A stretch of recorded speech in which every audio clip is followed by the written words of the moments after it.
Ok, allez, on enchaîne tout de suite avec la présentation de Jérôme Varro de la société Tanium. Bonjour à tous, est-ce que vous m'entendez bien? Ok.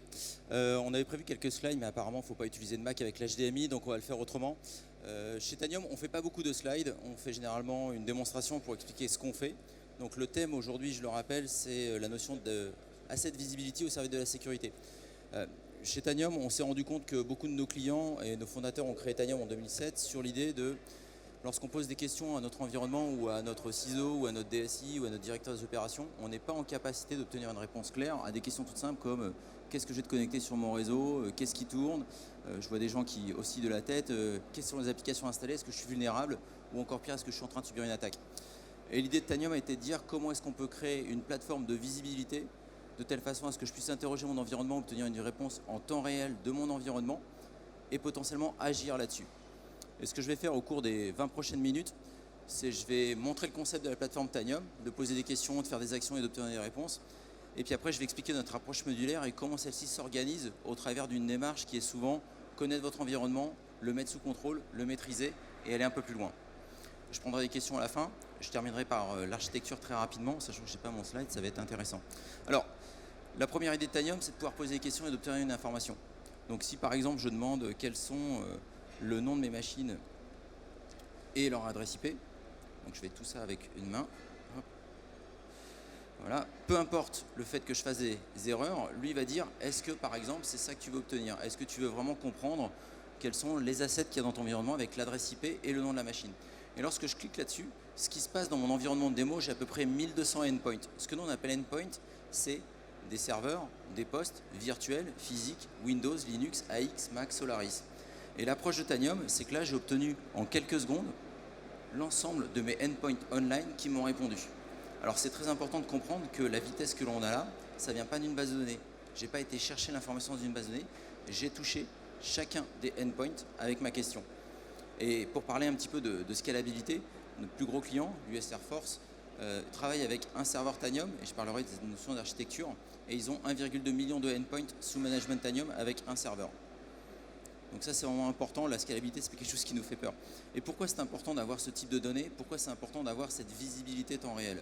Si je pose quelque chose d'un peu plus basique, on pourrait dire, mais qui, je le sais, j'ai déjà fait avec pas mal de clients, lorsque je demande un truc tout bête comme je veux savoir quelles sont les applications installées dans mon environnement, cette question-là, lorsque vous avez besoin de savoir pour des raisons soit business, vous voulez savoir si votre application métier a été bien déployée avec la bonne version au bon endroit, ou plus globalement, moi ce qui m'intéresse, je veux savoir par exemple quelles sont toutes les versions de Java qui tournent dans mon environnement. Je peux obtenir immédiatement une réponse qui me dit voilà, il y a encore X versions de Java qui tournent et celle-ci par exemple me pose un vrai problème. J'ai 8 postes qui ont toujours cette version de Java alors que normalement on ne devrait pas l'avoir, on a fait des plans de migration, on a fait d'autres éléments. Et l'idée d'avoir cette visibilité temps réel, c'est aussi pour pouvoir prendre des actions en temps réel. C'est quoi prendre des actions en temps réel? C'est par exemple de dire, pour toutes ces machines-là, je vais choisir de faire une action qui va être autour de plusieurs choses. Ça peut être une remédiation du genre, je veux désinstaller l'application. Mais ça peut être un peu plus costaud. Je peux dire, tiens, je vais appliquer une quarantaine IPsec de telle façon à ce que toute machine sur mon réseau qui a encore cette version d'application ou qui a encore ce type de statut de santé, je vais pouvoir faire une action et après je peux même dire, je vais aller un peu plus loin, je vais m'arranger pour que cette machine ou ces machines, si par exemple demain il y a une autre machine qui revient ou dans une heure il y a une autre machine qui revient avec cette version, je vais automatiquement la mettre en quarantaine, automatiquement appliquer un patch, automatiquement déployer un correctif de sécurité, peu importe ce que vous voulez faire. L'approche de Tanium, c'est je pose des questions, j'obtiens des réponses et je peux faire des actions. Et ça, c'est le concept juste cœur de notre plateforme. On fait ça avec un agent, c'est pas magique, et j'expliquerai après les avantages et les inconvénients d'avoir un agent. Mais cette première approche de Tanium sur ce contenu de plateforme, c'était après de pouvoir adresser d'autres cas d'usage. Et là, je vais rentrer dans la notion d'asset visibility. Nos fondateurs, lorsqu'ils ont créé Tanium, on leur a posé des questions comme vous avez un agent, j'ai déjà X agents qui tournent sur mes environnements, chacun consomme plus ou moins beaucoup, chacun me pose des problèmes et j'ai X équipes qui chacun gère une infrastructure avec une console, avec un élément. Et lorsqu'on a par exemple des gens de la conformité qui parlent au jour du patching, ils ne parlent pas le même langage. Il y en a qui parlent de vuln, il y en a qui vont parler de patch. Lorsqu'on a les gens des achats qui parlent avec les gestionnaires de parc, d'un côté, ils vont dire non, moi ce qui m'intéresse, c'est que des versions de tel type Enterprise parce que c'est ce que je paye et je ne veux pas savoir ça. Donc l'approche de Tanium était de dire comment est-ce qu'on peut adresser tous ces cas d'usage en les pluguant sur le même agent sans avoir à toucher à l'infrastructure. Et donc c'est notre approche modulaire qui a été créée derrière. La première approche qu'on nous a demandé au cours de l'historique de Tanium, c'était de dire est-ce que je peux utiliser la plateforme Tanium pour déjà savoir ce que j'ai en management. Et là c'est un constat que vous allez avoir dans le Gartner et que vous allez avoir chez beaucoup de clients. Quand on leur demande combien vous avez de endpoints, une des meilleures réponses qu'on m'a faites, c'est j'ai entre 50 000 et 75 000 endpoints, serveurs et postes confondus. Il y avait un gap de 25 000. Parce que c'est d'un côté, j'ai les équipes serveurs qui gèrent quelque chose, j'ai les équipes postes et j'ai des filiales que je ne connais pas, où il y a des filiales qu'on est en train d'intégrer, on ne connaît pas leur système, on ne sait pas ce qu'il y a dessus, et il faut qu'on soit en capacité d'obtenir une vraie réponse. Et typiquement, le premier truc qu'on a fait, c'est de dire chaque agent Tanium va devenir un petit outil de découverte qui va regarder autour de lui dans son subnet et qui va chercher tout ce qui est connecté sur le réseau et qui va potentiellement donner des informations pour le remédier. Tout ce qui est un petit T rouge, ça se voit en rouge, c'est bien. Tout ce qui est un petit T rouge sur Tanium, globalement, c'est géré par un endpoint Tanium. Par contre, si je prends par exemple celle-ci, moi ce qui m'intéresse avec cette interface, il n'y a pas de T rouge, donc ça veut dire que c'est quelque chose que j'ai découvert, qui est sur mon réseau, qui est connecté, et j'ai obtenu des informations. J'attends juste que ça se load. L'idée autour de ça, c'est que par exemple, là j'ai son adresse MAC, j'ai son nom, je vois que c'est un Linux, j'ai différentes méthodes de scan qui me permettent de trouver plus ou moins plus d'informations sur la machine. Et surtout, moi ce qui m'intéresse, c'est ça fait... La première fois que je l'ai vu, c'était il y a 2 ans. Je l'ai encore vu il y a 10 minutes. Il y a 10 minutes, cette machine était encore connectée sur le réseau. Et là, la vraie question se pose, qu'est-ce que je fais avec? Est-ce que je la labellise en disant, je sais que c'est une appliance, donc je ne veux plus qu'elle soit scannée? Est-ce que je la mets en quarantaine en parlant à un de nos partenaires comme Cisco, Palo Alto ou d'autres, en disant je veux automatiquement que tu appliques une quarantaine IPsec, ou est-ce que je veux déployer directement l'agent Tanium pour le mettre sous contrôle? Et souvent, ça c'est la première phase de ce qu'on fait dans Tanium, c'est nos clients nous demandent, je déploie sur ce que je connais, aidez-moi à trouver ce que je ne connais pas, et une fois que j'ai trouvé ce que je ne connais pas, et dans ce cas-là, je vais commencer à travailler là-dessus. Et la deuxième approche de Tanium, et pourquoi on parle d'asset visibility, c'est lorsque j'ai commencé à bien maîtriser ce que j'ai déployé, là on peut commencer à créer des choses dans Tanium qui vont vous aider à adresser différents cas d'usage. Et dans le cadre de l'asset visibility, nous on aime bien faire quelque chose, c'est de donner à nos clients la capacité d'enregistrer le dernier état connu de tous les endpoints, mais sur la base d'une information qui vous intéresse. On a beaucoup de demandes autour de est-ce que vous êtes une autre CMDB? Est-ce que vous êtes la énième source d'informations dont je n'ai pas forcément besoin parce que tout le monde me remonte 25 000 items par endpoint, c'est pas ce qui va vous intéresser. Nous, dans Tanium, on va être en capacité de dire, quelles que soient les informations que vous voulez collecter, à partir du moment où ça peut être un script ou une ligne de commande que vous pouvez exécuter sur un poste de travail ou un serveur, vous pouvez l'exécuter at scale dans Tanium. Et l'idée de ce qu'on fait avec notre approche, c'est de pouvoir dire, en fonction de vos cas d'usage, en fonction de ce que vous voulez réaliser, vous activez un module et automatiquement c'est déployé, ça utilise le même agent, le même contenu et vous pouvez répondre à X éléments.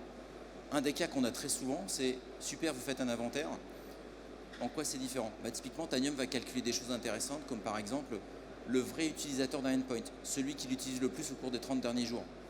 Lorsque vous avez le SOC qui vous appelle en disant quel est l'IP qui s'est connecté à quel endroit, c'est quelle machine, c'est à qui, etc. Vous pouvez le requêter directement ou vous pouvez aller voir dans Tanium et obtenir l'information qui vous dit j'ai trouvé que c'était ça depuis X temps. Vous pouvez intégrer votre niveau de patching, vous pouvez intégrer toutes sortes de données que vous allez avoir dans votre environnement.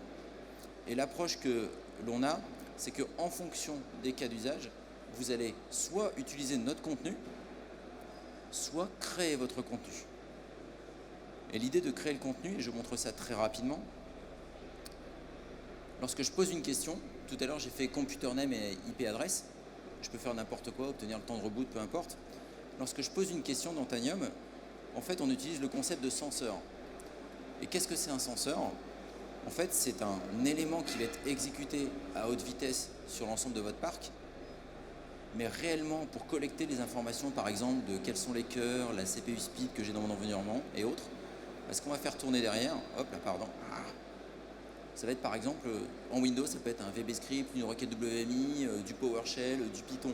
En Linux, je vais le faire autrement. Ce qui fait que tout ce que vous avez déjà fait dans vos environnements, mais que vous, entre guillemets, vous galérez à récupérer, où chacun a créé son propre outil d'inventaire, chacun a créé son propre outil pour obtenir l'information, vous pouvez le mettre dans Tanium et le faire tourner à scale.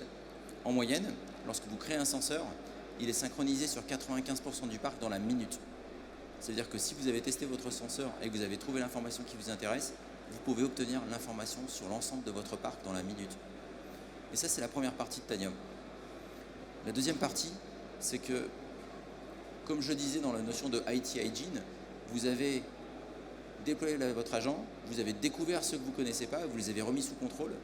Et là maintenant, vous voulez avoir une idée de est-ce que vous êtes en bonne posture ou pas sous votre parc. Et de nouveau, plutôt que de faire des choses compliquées comme j'essaie de faire des scans au travers du réseau, j'essaie d'ouvrir des ports, il me faut des credentials dans tous les sens pour pouvoir aller scanner une machine, obtenir des informations, étant donné que nous on a une vision sur l'ensemble du parc en temps réel, par exemple faire une analyse de vulnérabilité, c'est quelque chose qu'on peut faire immédiatement en demandant à Tanium d'aller déposer sur chaque endpoint une base de vulnérabilité, de se scanner par rapport à ça, et je peux collecter les infos en temps réel. Là, typiquement, ce que je suis en train de faire, je ne suis pas en train de demander de faire un scan à mes 3 machines immédiatement, je suis en train de lui demander, donne-moi le dernier résultat du scan de vulnérabilité que j'ai fait sur cette machine. Et là où je commence à trouver ça intéressant, c'est que Tanium va être globalement la capacité, avec la même plateforme, de vous donner l'idée de, par exemple, quel est votre quick win. Si j'ai ici 25 000 endpoints qui ont la même vulnérabilité, c'est d'abord ce truc-là que je vais vouloir traiter, parce que ça touche une grande partie de mon parc. Ça va me donner une grande surface d'exposition. L'approche de Tanium, c'est avec ce que vous faites avec le même agent, la même plateforme, un seul serveur, vous pluguez vos cas d'usage pour pouvoir adresser X informations. Ça peut être par exemple, votre DSI vient vous voir la semaine dernière en disant « Je veux savoir où on est de l'exposition sur la vulnérabilité X ». Donc par exemple la 2020-0601 que vous avez tous connue il y a 2 semaines. L'approche de Tanium, ça va être de dire « Je peux poser la question dans mon environnement et obtenir directement une réponse ». Et nos clients nous utilisent ensuite par rapport à cette réponse, soit pour déclencher des campagnes de remédiation, soit pour aller contrôler les outils qui sont censés faire ce travail-là. Très souvent, on voit, et c'est pas la faute forcément d'une technologie, c'est vraiment le côté, le maintien en condition opérationnelle de X technologies que vous avez pour faire du patching, de l'analyse de vulnérabilité, pour faire du déploiement de software. À un moment ou à un autre, vous arrivez dans un mode où vous avez 8 produits à manager pour obtenir une information. Et l'idée souvent que beaucoup de nos clients utilisent Tanium, c'est pour contrôler ce que font les autres outils et avoir une vision globale, un espèce de cockpit de sécurité ou d'opération sur ce qui se passe sur votre environnement. Alors, pourquoi est-ce que je parle du concept que ça va vous aider dans votre approche de tous les jours, dans votre hygiène? L'idée de pouvoir requêter son environnement, d'obtenir une data live et de pouvoir agir, ça vous permet de prioriser. Un des éléments qu'on donne de base dans Tanium, c'est par exemple l'idée de faire un dashboarding sur des choses qui vous importent. Donc par exemple, si je décide d'avoir, je vais prendre par exemple celui-ci, si par exemple je décide d'avoir une vision de est-ce que j'ai amélioré ma couverture dans mon réseau, typiquement je peux regarder par rapport à mes interfaces, qu'est-ce qui est toujours géré, qu'est-ce qui n'est pas géré, est-ce que j'ai avancé dans le temps. Si quelqu'un vous parle de vous devez faire une migration de votre antivirus vers un nouvel antivirus, vous pouvez regarder comment ça se passe et ne pas attendre le résultat d'un inventaire qui va mettre X temps. Vous posez la question, vous l'avez immédiatement. Un de nos clients récemment a fait une bascule de Trend Micro vers Defender. Et leur activation de Defender se faisait sur la base d'une GPO. Donc super, ils ont lancé une campagne de désinstallation de Trend. Et leur problème de GPO fait que ça ne s'est pas appliqué partout. Et ils se sont retrouvés sur 80 000 endpoints avec 2000 endpoints sans antivirus. Typiquement avec Tanium, la première question qu'ils ont posée, c'est dis-moi tous les endpoints où il n'y a ni Trend ni Defender d'actifs. Et on a obtenu la réponse et ça leur a permis de remédier immédiatement en réactivant la partie qui est intéressante. Et c'est ce qu'on fait chez Tanium. On donne une information et vous pouvez agir en conséquence. Alors, comment est-ce qu'on fait ça? Et je suis désolé, normalement j'ai un très joli slide, donc je vous invite à venir nous voir au booth A14 pour comprendre comment on fait et surtout comment on peut vous montrer ça. On fait ça avec un seul serveur. L'approche de Tanium, c'est d'utiliser le LAN plutôt que d'utiliser le WAN pour les communications des endpoints. Lorsque vous prenez une architecture traditionnelle, vous avez le concept de vous avez un serveur central et des serveurs relais qui vous permettent d'adresser soit pour des raisons de le poste est très loin dans un site très éloigné, soit pour des notions de j'ai 15 000 endpoints dans tel pays, donc il me faut un serveur en face pour pouvoir adresser ces 15 000 endpoints, soit tout simplement parce que c'est des architectures qui nécessitent des relais un peu partout si vous voulez toucher toute votre plateforme. Avec Tanium, on a décidé de virer ce concept de serveur relais et d'avoir une seule machine. Et comment est-ce qu'on fait? Lorsque je pose une question, lorsque je fais par exemple un get operating system, par exemple, sur mon environnement, lorsque je pose cette question, je vais avoir des postes dans chaque subnet de mon organisation qui va regarder régulièrement si le serveur a posté une nouvelle question. Et là, un de mes postes va dire « Ah oui, il y a une nouvelle question ». Et il va dire bah, « Moi, je suis CentOS Linux Release 7.7 ». Et il va prendre cette question, il va prendre sa réponse, il va la hacher et il va la donner à son copain d'à côté. Et il va dire dans le même subnet « Moi, j'ai répondu ça et il y a telle question active ». Celui d'à côté va dire bah, « Il se trouve que moi aussi, je suis aussi un Linux, donc je vais ajouter un compteur à 2 ». Etc., etc. Ce qui fait qu'à la fin, le dernier poste d'une chaîne va répondre en disant il y a eu 14 Windows 7, 10 Windows 10, 5 machines Linux, et c'est uniquement cette réponse-là qui est remontée. Donc au lieu d'avoir différents serveurs relais, on va avoir le fait que chaque poste est en capacité de remonter une information. L'avantage de ça, c'est qu'un poste qui sort de la chaîne ou un poste qui ne fonctionne plus, la chaîne elle est auto-réparante et elle connaît ses petits copains autour de lui. Donc chacun va pouvoir globalement dire bah, ce endpoint était là, maintenant il n'est plus là, c'est pas grave, je le bypass. On a aussi nos clients qui nous utilisent pour adresser. Donc mon Mac qui est par terre quelque part, c'est un endpoint qui n'est jamais connecté au VPN. Pourtant Tanium pose des questions et agit dessus. Parce qu'on est en capacité d'aussi adresser les endpoints qui ne sont pas dans votre réseau corporate, mais qui sont connectés au travers d'un Starbucks et autres. Et le dernier gros avantage pour moi de cette technologie, c'est lorsqu'on doit faire par exemple l'envoi de package. Si je dois envoyer, et là vous le voyez de plus en plus, maintenant les derniers KB que l'on a, ils font du 200, 300, 400 MB.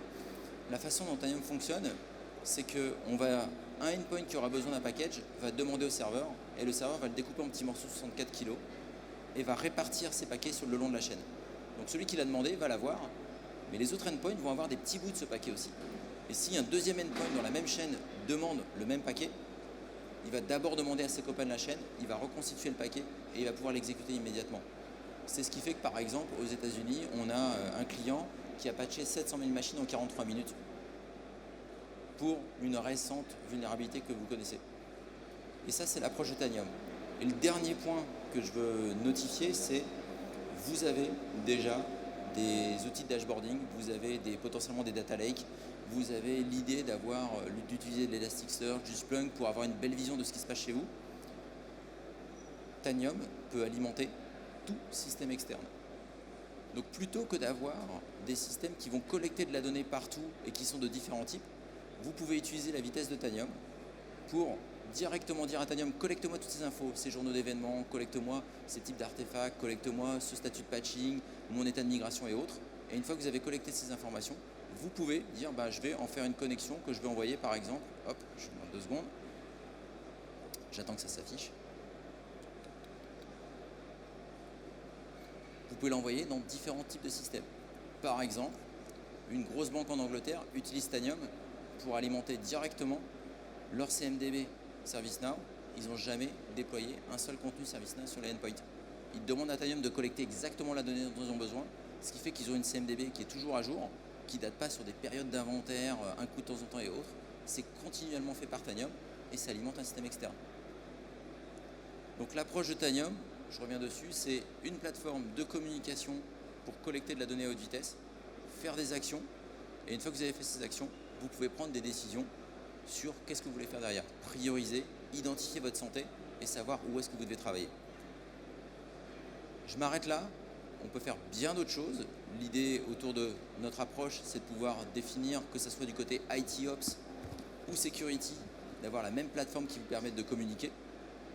Et surtout, et ça c'est quelque chose que moi j'aime beaucoup, étant un ancien des Ops, j'aime bien qu'on parle la même langue. Quand quelqu'un vient voir en me demandant est-ce que tu peux travailler sur telle vulnérabilité, j'aime bien comprendre de quoi on parle, j'aime bien être sûr qu'on parle de la même chose.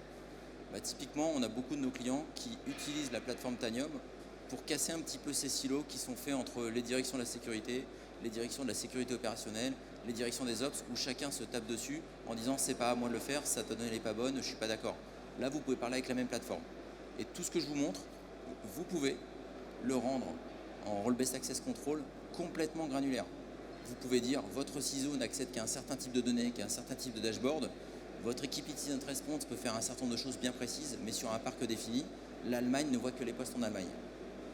Et ça, c'est ce qui fait qu'avec la même plateforme, vous pouvez avoir une donnée consolidée et à jour. Je m'arrête là, je pense qu'on n'est pas trop mal dans le temps. Ok, super. On a juste le temps de prendre une ou deux questions si vous voulez. Je vais prendre des questions si des personnes ont des questions sur comment on fait ou ce que vous avez vu.